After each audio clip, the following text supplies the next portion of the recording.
Hello दोस्तों, नमस्कार। Way of maths channel में आपका फिर से स्वागत है। मैं हूं एम के गुजर।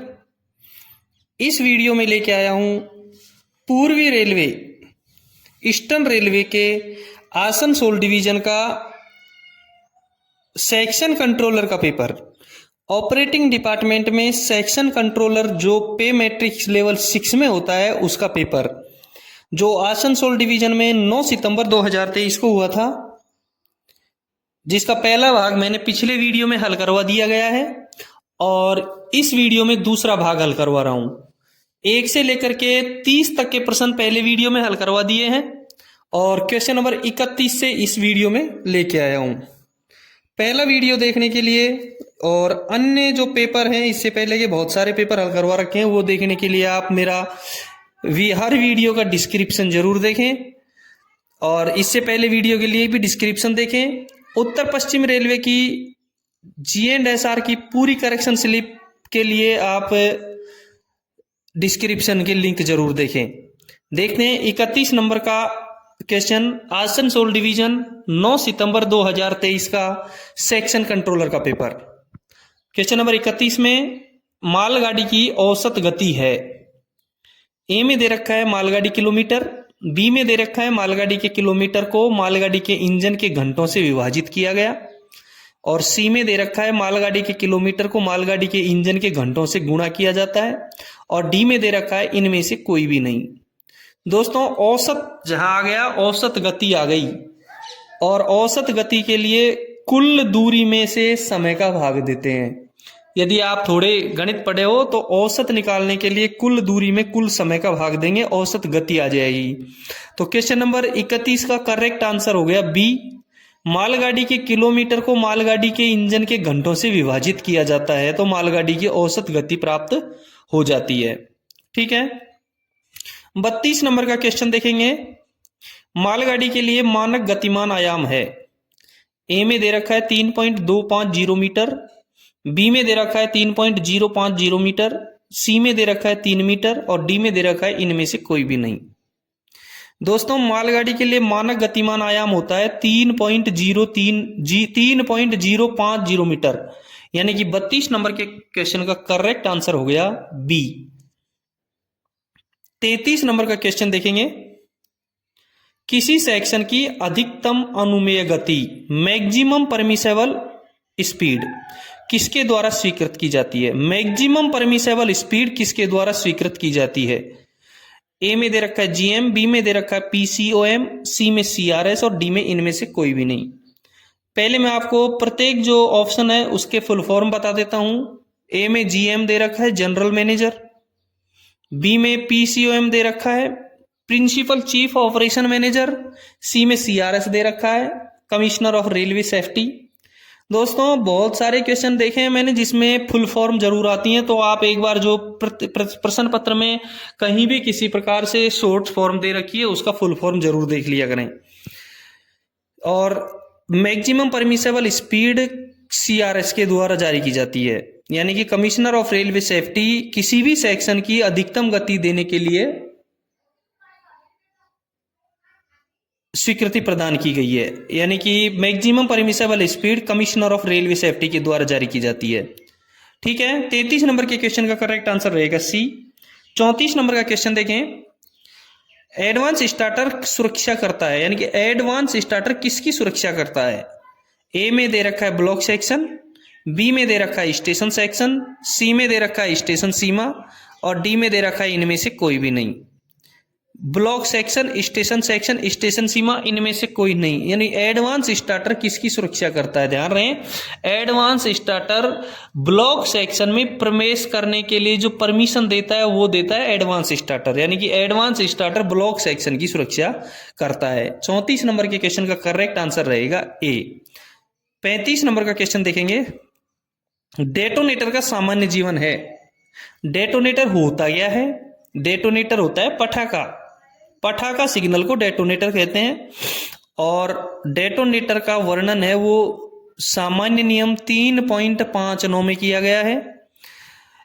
सामान्य नियम 3.59 में लिखा है पटाखा सिग्नल का वर्णन और एक सहायक नियम 3.64 के 5 के 3 के क में इसके उम्र का वर्णन लिखा गया है। ध्यान रहे 3.64 के 5 के 3 के क में लिखा है कि पटाखे का जीवन 5 वर्ष का होता है जो उसके निर्माण से गिना जाता है। जब वो बिल्ट होता है तब से उसकी उम्र गिनी जाती है। इसकी उम्र 5 वर्ष होती है। तथापि इस अवधि को 5 से 8 वर्ष तक बढ़ाया जा सकता है बशर्ते कि वे पटाखे जो 5 वर्ष से अधिक पुराने हैं और कारगर हैं। ऐसे पटाखे जो कारगर हैं और 5 वर्ष से ज्यादा उम्र के हैं उन पटाखों को बढ़ाया जा सकता है। ध्यान रहे 5 वर्ष के बाद पटाखे की जांच हर वर्ष की जानी चाहिए।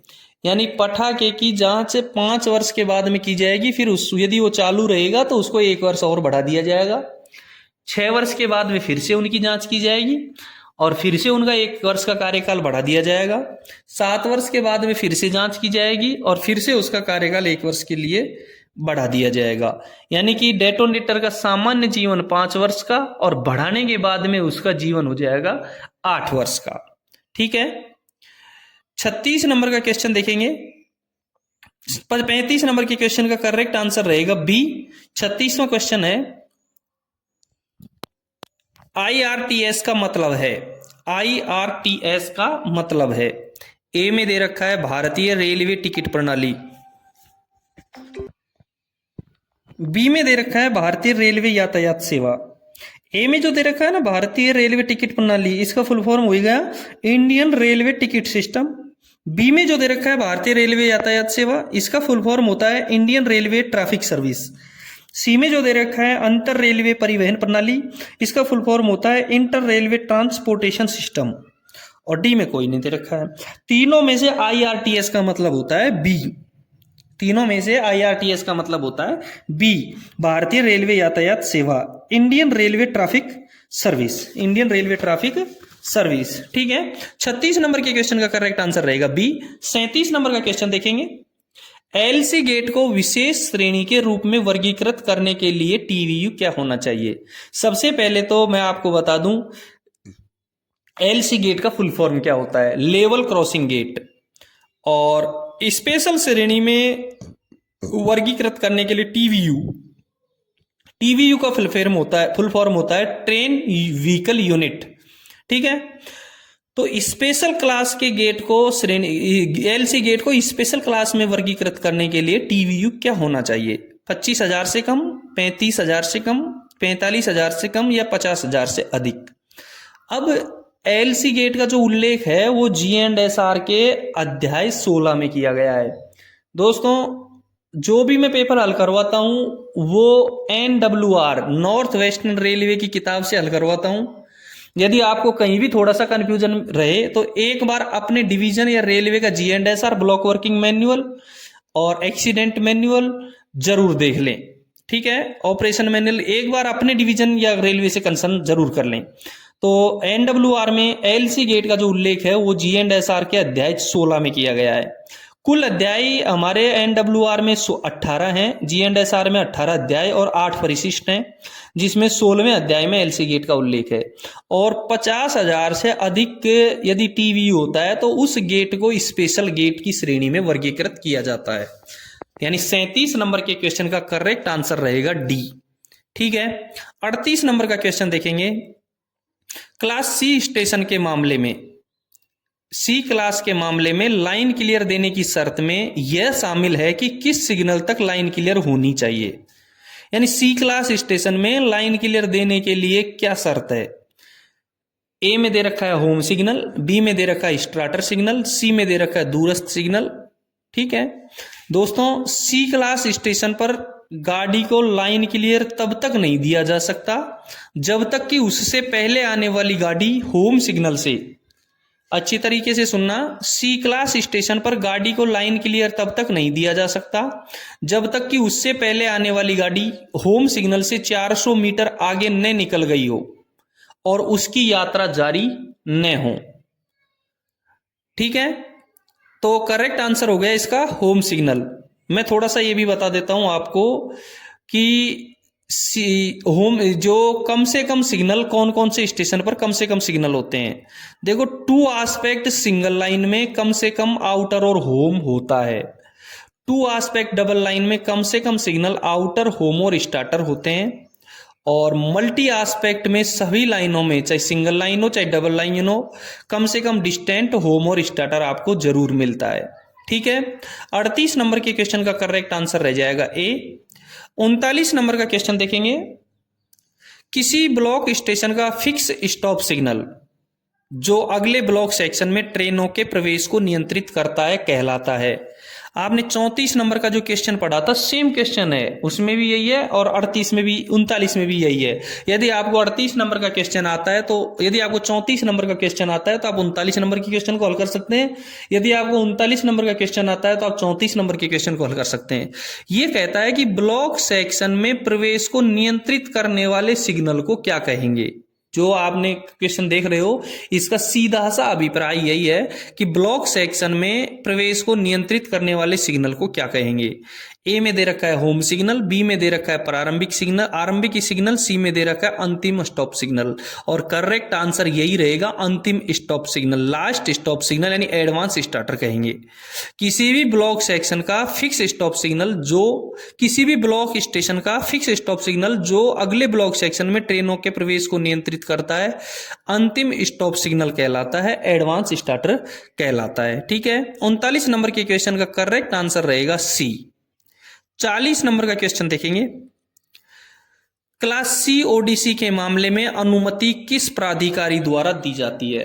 क्लास सी ओडीसी, ओडीसी जहां आ गई, ओडीसी का फुल फॉर्म एक बार बता देता हूं, ओवर डायमेंशन कंसाइनमेंट। ओडीसी का full form over dimension consignment.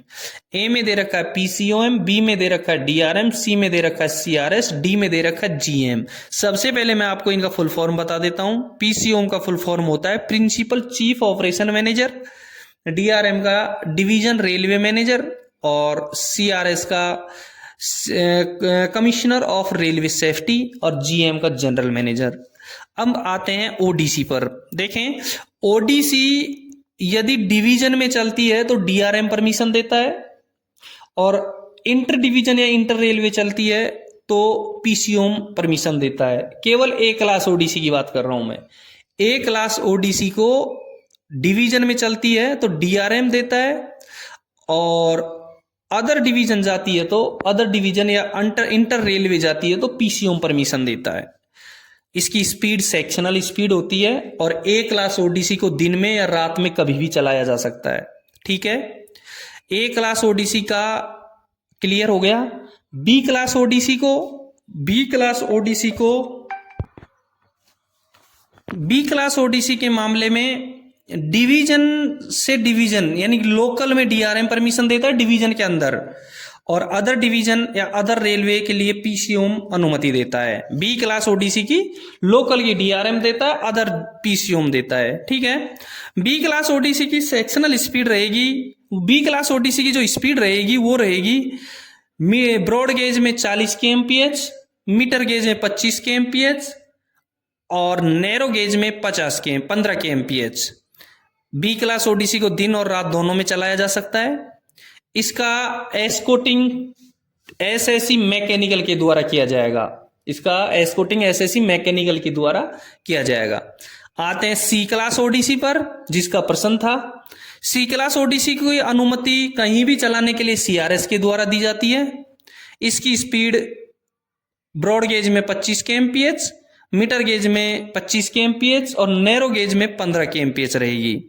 इसको केवल सी क्लास ओडीसी को केवल दिन में ही चलाया जा सकता है, और इसका एस्कोटिंग एसएससी सीएनडब्ल्यू, एसएससी पीवे और ट्रैफिक इंस्पेक्टर टीआई के द्वारा किया जाएगा। ठीक है दोस्तों, 40वें क्वेश्चन का करेक्ट आंसर रहेगा सी। सी क्लास ओडीसी का याद रखना सीआरएस के द्वारा परमिशन दिया जाएगा, बाकी किसी भी ओडीसी का सीआरएस के द्वारा परमिशन नहीं दिया जाता है। ठीक है, क्वेश्चन नंबर 41 देखेंगे। ईएमयू ट्रेनें किस प्रकार की लोको हैं। ईएनयू ट्रेनें किस प्रकार की लोको हैं। ए में दे रखा है बीओबीओ, बी में दे रखा है सीओसीओ, सी में दे रखा है बीबी, और डी में दे रखा है बीओसीओ। करेक्ट आंसर रहेगा इसका ए। ईएमयू ट्रेनें किस प्रकार की लोको हैं? आंसर रहेगा ए बीओ। ठीक है, 42 नंबर का क्वेश्चन देखेंगे। 42 नंबर के क्वेश्चन में निम्नलिखित में से किस विधि द्वारा एक ब्लॉक अनुभाग को दो भागों में विभाजित किया जा सकता है? किस विधि के द्वारा एक ब्लॉक अनुभाग, एक ब्लॉक सेक्शन के दो टुकड़े किए जा सकते हैं? ए में दे रखा है बीच में हॉल्ट स्टेशन उपलब्ध कराना, बी में दे रखा है बीच में एक सिग्नल पोस्ट उपलब्ध करवाना, सी में दे रखा है बीच में फ्लैग स्टेशन उपलब्ध कराना और डी में दे रखा है आईबीएस प्रदान करना।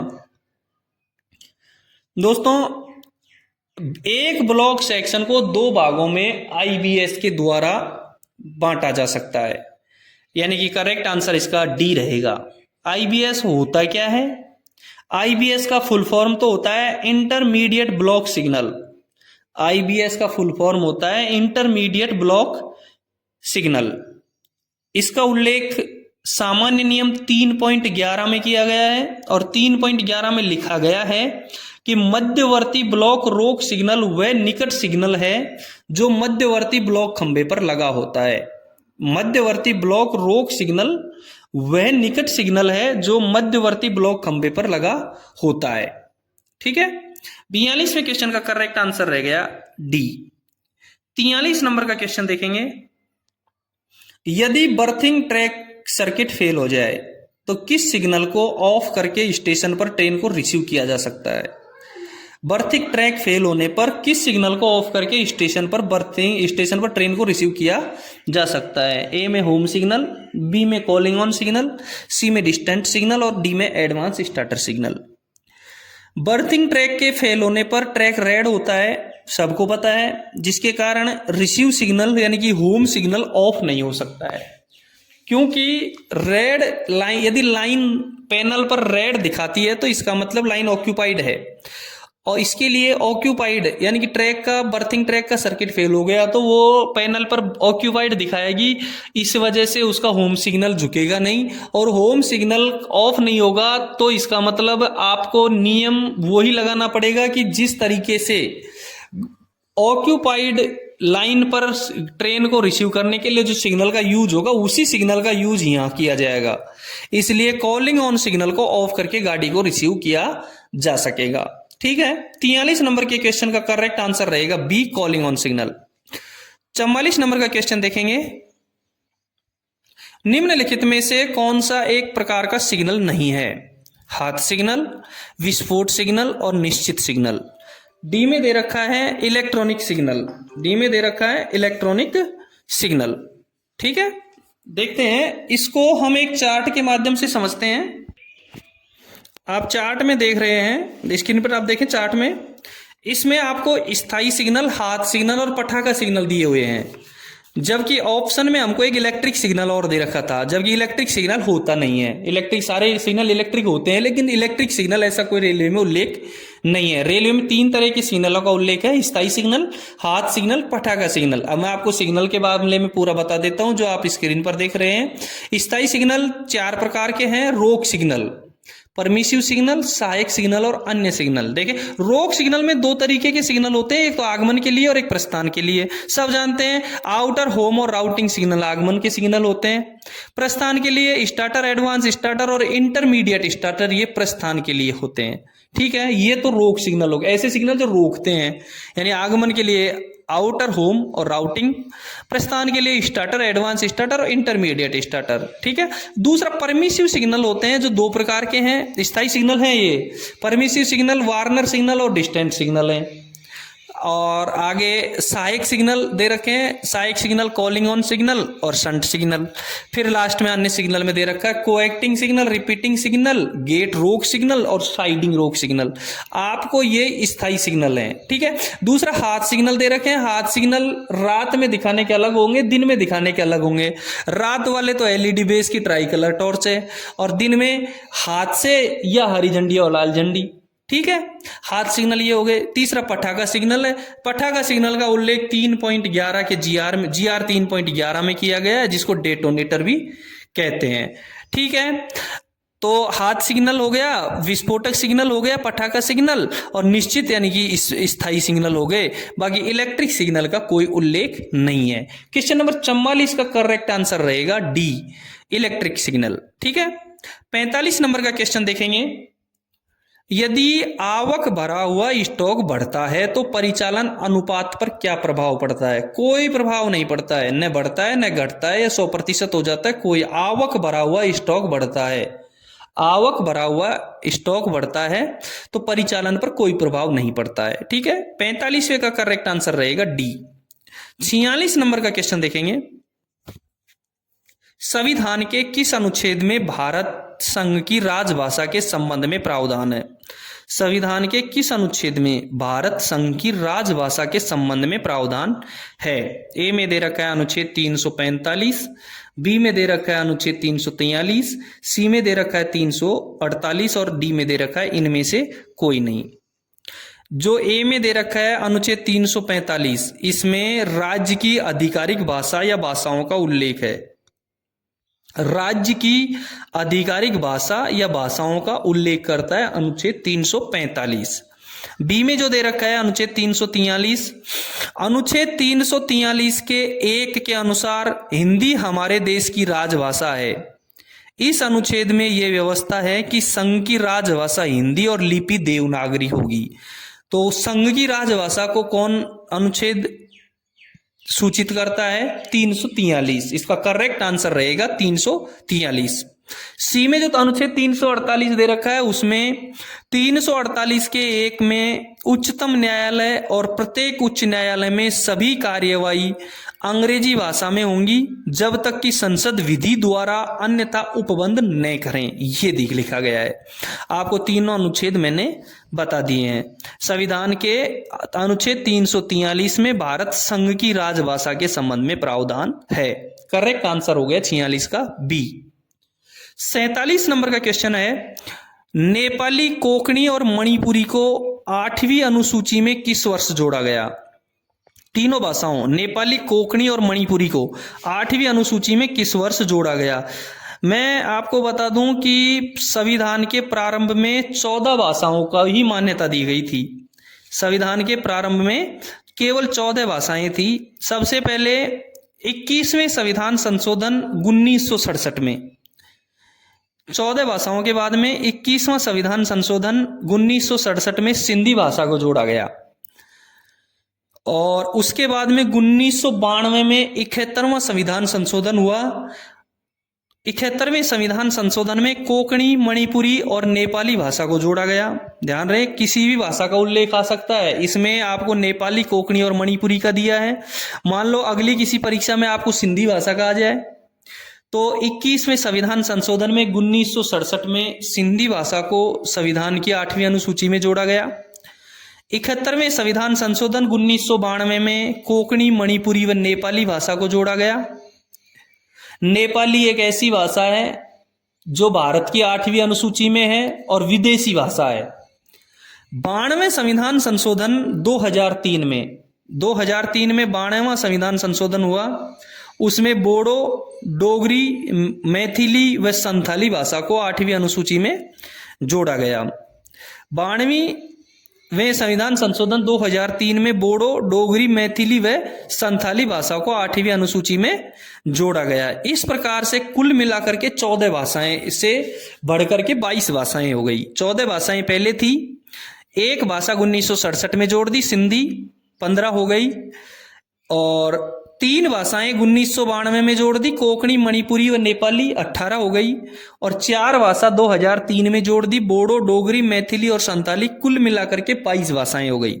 तो 47वें क्वेश्चन का करेक्ट आंसर हो गया 1992 बी। 47वें क्वेश्चन का करेक्ट आंसर बी हो गया 1992। ठीक है, 48 नंबर का क्वेश्चन देखेंगे। राजभाषा अधिनियम की धारा 3(3) कब प्रभावी हुई? राजभाषा अधिनियम की धारा 3(3) कब प्रभावी हुई? ए में दे रखा है 26 जनवरी 1962, बी में दे रखा है 26 जनवरी 1965, सी में दे रखा है 21 जनवरी 1967। करेक्ट आंसर रहेगा इसका बी, 26 जनवरी 1965। 26 जनवरी 1965। 49 नंबर का क्वेश्चन देखेंगे। वर्तमान समय में कितनी भाषाएं संविधान की 8वीं अनुसूची में सूचीबद्ध हैं? अभी मैंने बताया था कि 14 भाषाएं प्रारंभ में थी, वर्तमान में 22 भाषाएं हैं। करेक्ट आंसर रहेगा इसका बी। कौन कौन सी भाषाएं, ये भी मैं आपको एक बार काउंट करवा देता हूं। असमिया, उड़िया, उई, कन्नड़, कश्मीरी, उर्दू। असमिया देखो दोबारा से देखेंगे, असमिया, उड़िया, उर्दू, कन्नड़, कश्मीरी, कोंकणी, गुजराती, डोगरी, तमिल, तेलुगु, नेपाली, पंजाबी, बांग्ला, बोडो, मणिपुरी, मराठी, मलयालम, मैथिली, संथाली, संस्कृत, सिंधी और हिंदी। दोस्तों इसमें एक नेपाली भाषा ऐसी है जो विदेशी भाषा है, हमारी 8वीं अनुसूची में है। और इसमें अंग्रेजी भाषा हमारे कई राज्यों की राज्य भाषा है, लेकिन फिर भी उसको हमारी 22वीं अनुसूची में सम्मिलित नहीं किया गया है। तो 49वें नंबर के क्वेश्चन का करेक्ट आंसर रहेगा बी। 50 नंबर का क्वेश्चन देखेंगे। भारत की राजभाषा है। ए में हिंदी दे रखा है, बी में संस्कृत दे रखा है, सी में भारतीय संविधान का 8वीं अनुसूची की सभी भारतीय भाषाएं दे रखी है। अनुच्छेद 343 के 1 में, अनुच्छेद 343 के 1 में साफ लिखा है कि संघ की राजभाषा हिंदी और लिपि देवनागरी होगी। अनुच्छेद 343 के 1 में लिखा है कि संघ की राजभाषा हिंदी और लिपि देवनागरी होगी। ठीक है, 50वें नंबर के क्वेश्चन का करेक्ट आंसर रहेगा ए। 51 नंबर का क्वेश्चन देखेंगे। निम्नलिखित में से किस विषय के लिए नोबेल पुरस्कार प्रदान किया जाता है? नोबेल पुरस्कार प्रदान किया जाता है किस विषय के लिए? दोस्तों एबेसेदे को छोड़ो, एक बार मैं आपको बता देता हूं कि नोबेल पुरस्कार 1900 में, नोबेल पुरस्कार सन 1900 में अल्फ्रेड नोबेल की याद में स्थापित किया गया था, जिसे 1901 से दिया जाने लगा है। पहले ये केवल 5 क्षेत्रों अर्थात शांति, साहित्य, भौतिकी, रसायन एवं चिकित्सा के क्षेत्र में दिया जाता था।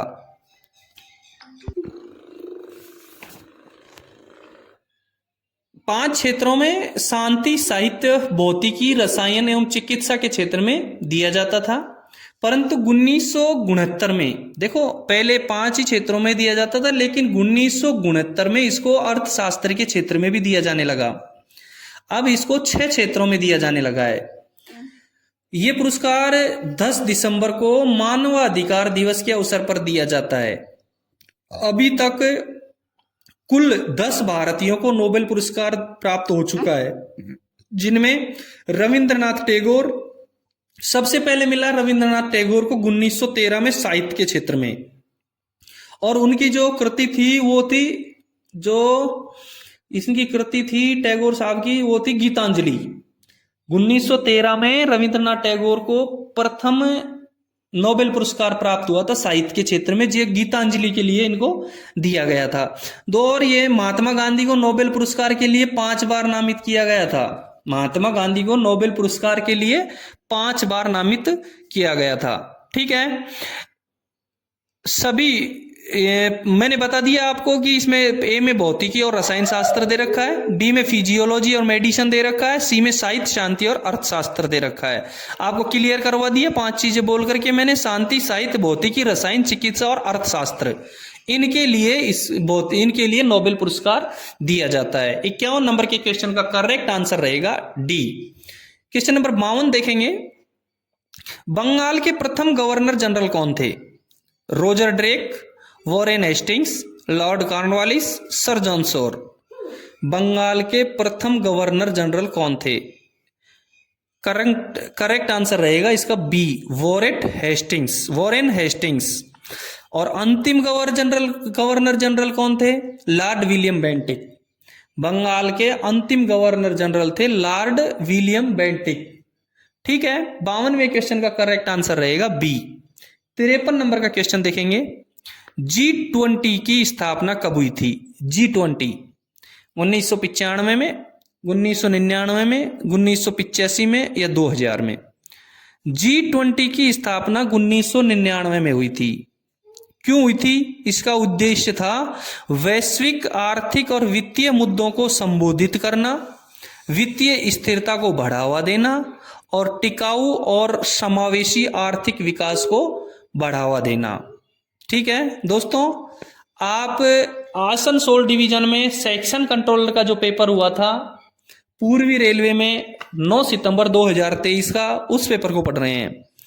53 नंबर के क्वेश्चन का करेक्ट आंसर हो गया बी। 54 नंबर का क्वेश्चन देखेंगे, निम्नलिखित में से कौन सा शहर 2023 में G20 शिखर सम्मेलन का आयोजन कर रहा है? 2023 में, ये पेपर 2023 से पहले का है, वर्तमान में 2024 चल रही है, तो 2023 का G20 शिखर सम्मेलन दिल्ली में आयोजित हुआ था। ठीक है, 54 नंबर के क्वेश्चन का करेक्ट आंसर हो गया डी। 55 नंबर का क्वेश्चन देखेंगे, निम्नलिखित में से कौन सा भारतीय रेलवे का सबसे पूर्वी मंडल है? सबसे पूर्वी डिवीजन कौन सा है रेलवे में? ए में दे रखा है तिनसुकिया, बी में लामडिंग, सी में रंगिया, डी में कटिहार। चारों डिवीजन नॉर्थ फ्रंटियर रेलवे में आते हैं। नॉर्थ फ्रंटियर रेलवे का मुख्यालय न्यू तिनसुकिया में है। ठीक है, नॉर्थ फ्रंटियर रेलवे का जो पूर्वी डिवीजन है वो तिनसुकिया है। 55 नंबर के क्वेश्चन का करेक्ट आंसर हो गया तिनसुकिया। इसमें दे रखे हैं वो सारे डिवीजन नॉर्थ फ्रंटियर रेलवे के यानी कि NFR के हैं। करेक्ट आंसर हो गया इसका ए। दोस्तों, ये था आसनसोल डिवीजन का कंट्रोलर का पेपर, जिसके पूरे प्रश्न आप देख चुके हैं। फिर मिलते हैं अगले डिवीजन के पेपर के साथ में। यदि आपके किसी डिवीजन में कोई विभागीय परीक्षा हुई है तो उसका पेपर मुझको जरूर भेजें। मेरा व्हाट्सएप चैनल इसी नंबर पे है, टेलीग्राम लिंक भी यही है, सारे नंबर इसी पे हैं। मेरा यूट्यूब चैनल है दूसरा, वो भी आप डिस्क्रिप्शन में देख लें।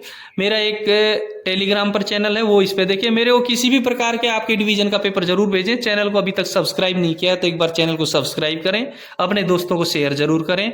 धन्यवाद। फिर मिलते हैं अगले किसी पेपर के साथ में।